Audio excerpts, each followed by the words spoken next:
We're going to have a presentation via Zoom from Professor Denise Baden. She's a Professor of Sustainable Practice at University of Southampton. Thank you for joining us, Denise. I'm sorry you've had trouble getting here, but we can see you. So for me, the key takeaway in the Planet Placement Report wasn't so much that we necessarily have to be sticking climate in every script, but more its role in normalizing behaviors. So for example, if we see someone get in a car and not do a seatbelt, or we see someone throw away litter, we kind of know that signifies something wrong, something abnormal, something we might disapprove of. But I mean, have you ever seen anyone on a TV show actually finish what they're eating? So, food waste is absolutely as essential in script writing. If we see people, fly around in jet planes or destroy property, it's absolutely normalized. One of the things that came up in a piece of research someone was saying was the last episode of a sort of crime procedural, Grace has the character deciding to, trash his wife's car who'd been missing for 9 years. And the car breaker says, this has got lots of mileage in it. Are you sure you want to break it up? But our character is so worried about being emotionally upset by perhaps seeing it on the road. He'd rather, squish it to bits than have to deal with that. But then there's others of us who are agonizing, should we, justify the embedded carbon in a new electric vehicle? And then we see this and it doesn't matter. There's a complete disconnect between people's behavior and environmental consequences. And that's very insidious. It's very subtle. It tells us without actively telling us we don't need to care about that. So it's quite subtle. And I think one of the great things about the Planet Placement Report, it does cover those subtleties. And it turns to how we learn. So we learn either through listening like you are now, and you're rationally listening to what I say and processing it. And that's one way of learning. But actually, most of us is just sort of absorbing without even knowing it what's important to other people. So social norms, we just kind of absorb them without really thinking about them. And so they're much more pervasive and stronger predictors of our behavior than what we're necessarily actively taught.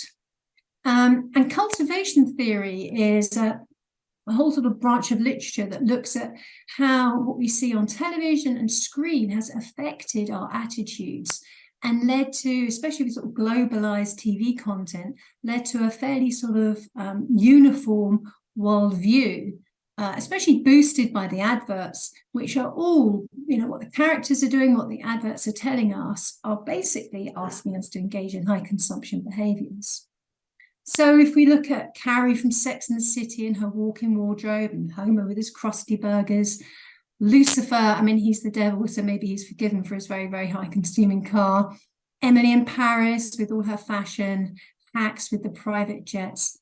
These are all presented pretty well as aspirational. And it's quite difficult to find alternatives that aren't presented as different or unique or a bit weird. You have to go back to The Good Life, and that's definitely presented as an alternative to the norm.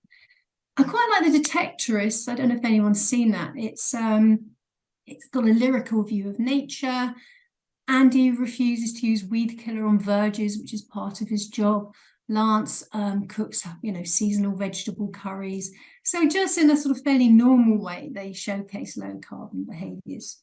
But when programs do that consciously, they can have a lot of effect as well. Like when Love Island partnered with eBay and had all their participants wearing secondhand clothing, it really led to a surge in sort of vintage fashion and searches for secondhand clothing. So television can have a huge effect. One of the things I'm doing with Albert and Rubber Republic, who designed these great Instagrams, is trying to start this conversation in a kind of fun way, not a finger-wagging way. So, we've got Bond with his single-use Aston Martin versus Jack Reacher, who travels by bus. Bond with his walk-in wardrobe of luxury suits. Jack Reacher only shops in thrift shops. So, Jack Reacher will take one planet's worth of resources to kill the bad guys. But if we all live like Bond, I don't know, we made the figure up, I'll be honest about it, but maybe we'd need about 20 planets. And we're tying that into some research, and we're asking people to say, what role models they aspire to be. Does it matter to them if they have high carbon behaviors? And ask the question, is it time to start considering that in how we write characters? So far, most people think, yes, we should consider it. And they didn't all just talk about fiction. A lot of them talked about numerous travel programs that promote far-flung travel, for example. So do share that. It's running at the moment, #HotOrNot or #ClimateCharacters. And we'd love, we'd encourage people to fill in the survey, fill it in yourself, so we can get a sense of where the public are at on it. Now, to go back to some of my research, okay, we might decide we want to start addressing these issues in our stories. How do we do it? What's the best way?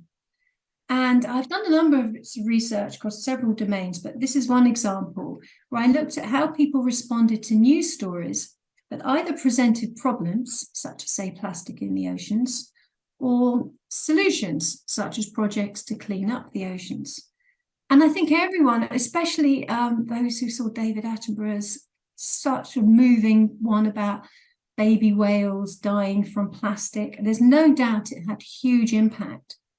But my research showed that actually it was the positive stories that inspired real behavior change.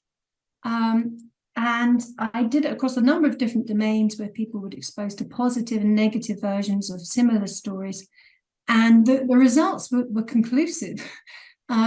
Whereas the negative ones led to sort of passive despair, oh, we're messing up our world, something should be done.